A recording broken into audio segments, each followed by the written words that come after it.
Today is Wednesday, April 7th, 2029. Je vous rappelle qu'on travaille en ce moment sur la BD, The Cartoon, la BD Calvin et Hobbes. Et jusque-là, on avait regardé la première partie de la BD, on avait compris que Calvin, le personnage principal, le petit garçon, s'écrivait une lettre à lui-même. C'est-à-dire que dans le passé, il s'est écrit une lettre, il l'a envoyée et c'est lui-même qui reçoit cette lettre. On a donc un Calvin du passé, celui qui a écrit la lettre, et le Calvin du présent, le même, mais qui reçoit la lettre. Le même personnage, mais à deux moments différents de son histoire. Et là où on s'était arrêté en classe, c'est quand je vous avais demandé de repérer tous les pronoms personnels dans la deuxième partie de la BD, et j'avais demandé d'entourer en rouge tous les pronoms personnels qui représentaient le Calvin du passé, celui qui a écrit la lettre, et en vert tous les pronoms personnels qui représentaient le Calvin du présent, celui qui recevait la lettre. Et en devoir, il fallait retrouver tous les verbes qui allaient avec chaque pronom personnel. On avait par exemple déjà fait celui-là, le pronom personnel I qui appartenait au Calvin du passé, qui allait avec le verbe wrote. Ça allait ensemble. Donc on va pouvoir recenser chaque verbe allant avec chaque pronom personnel.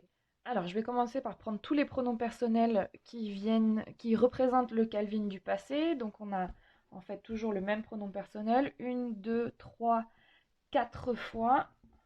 4 fois I, première personne du singulier, et une fois he. Et concernant le présent, on avait 1, 2, 3, 4, 5, 6 fois you. 1, 2, 3, 4, 5,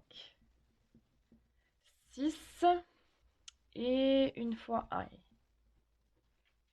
Alors, le premier I, on a dit aller avec wrote. Ils sont collés l'un à l'autre. Ensuite, ici, on a le deuxième I. I did not do. D'accord? I did. Le verbe, il est là avec... Allez, on va rajouter did not do, puisque c'est en fait auxiliaire verbe. On repère les formes verbales. Ici, on a encore I did not see. I did not see. Et pour terminer, on a I don't know.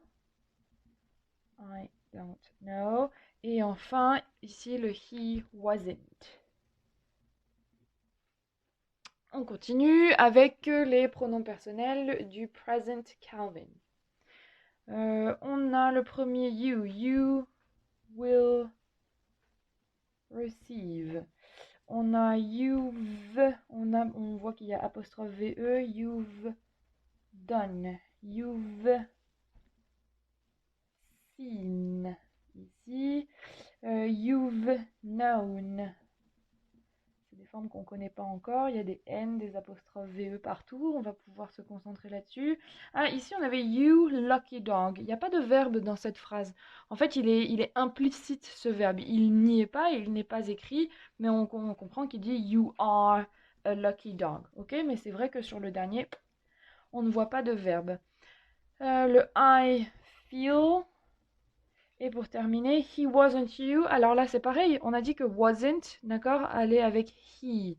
Donc en fait, le you ici n'avait pas de verbe. Donc ça fait 1, 2, 3, 4, 5 verbes pour le present Calvin. Ce qui nous intéresse aujourd'hui, c'est cette fameuse histoire d'apostrophe VE là. D'accord? Donc on en a 1, 2, 3 dans le texte, où il y avait apostrophe VE plus une forme verbale qu'on ne reconnaît pas. Tout ça, c'était dans le texte. You've done, you've seen, you've known.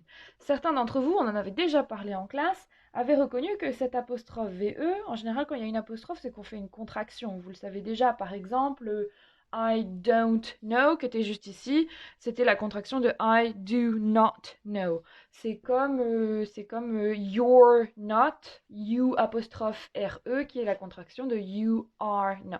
Là, c'est aussi une contraction. Et certains d'entre vous savaient que c'était la contraction du verbe have. Donc en fait, à chaque fois, c'est you have done, you have seen et you have known. C'est juste qu'on les a contractés pour faire plus court. Donc ça donne une forme verbale qu'on ne connaît pas encore, avec ce have ici et le verbe juste après. D'ailleurs, si ça, c'est le verbe, ce truc-là ici, ça s'appelle un auxiliaire. Je vous rappelle qu'un auxiliaire, ça ressemble à un verbe, ça vient d'un verbe, c'est à côté d'un verbe, mais ça n'a pas la fonction de verbe. Donc ici, on remarque bien qu'on a pronom personnel, auxiliaire have et une forme verbale avec, alors ici on a rajouté un n, seen, on se doute bien que ça vient du verbe to see, mais on ne sait pas trop à quelle forme c'est, done, ça ressemble à do, mais on ne sait pas trop quelle forme c'est. Donc il va falloir creuser ici, là, sur cette forme-là.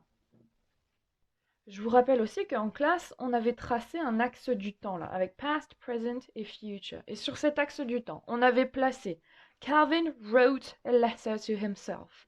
Et on avait placé Calvin receives the letter. On a bien le Calvin du passé qui a écrit la lettre et le Calvin du présent qui la reçoit.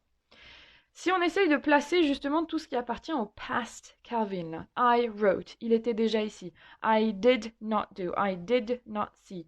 I don't know et he wasn't. On remarque qu'à chaque fois, wrote, on en a déjà parlé, c'est la forme passée de to write. Did, c'est la forme passée de do.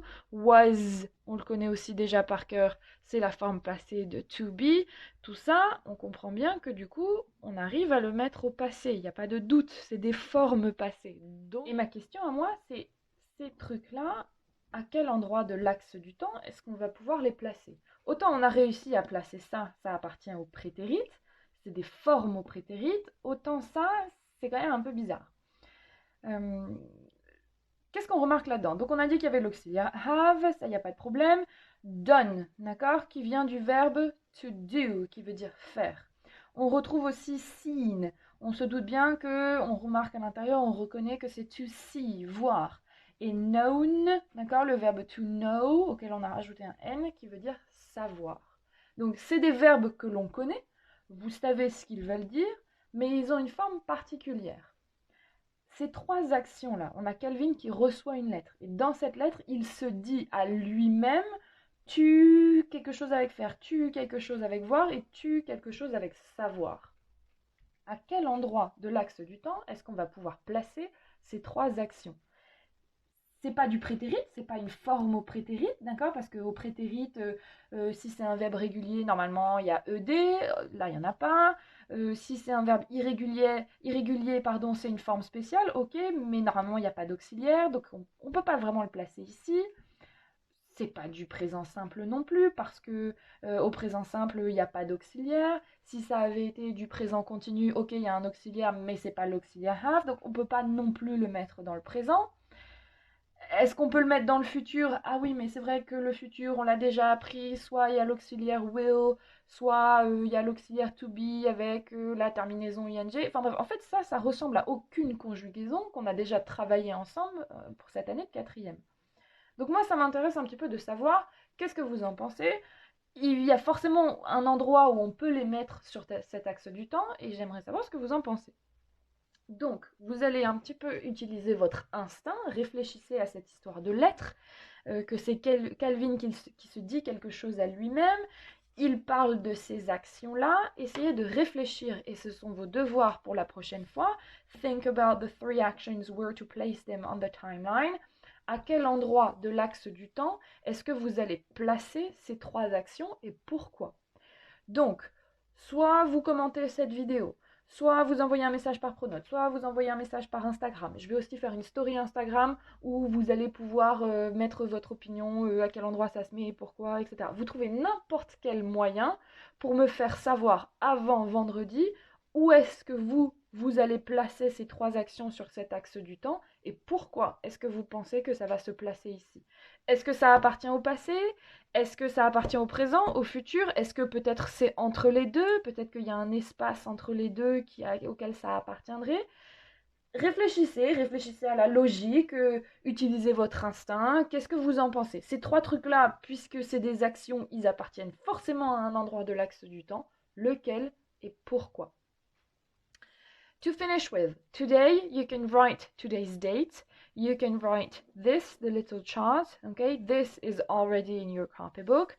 You have the toolbox for today and homework. Think about the three actions, where to place them on the timeline and why, okay?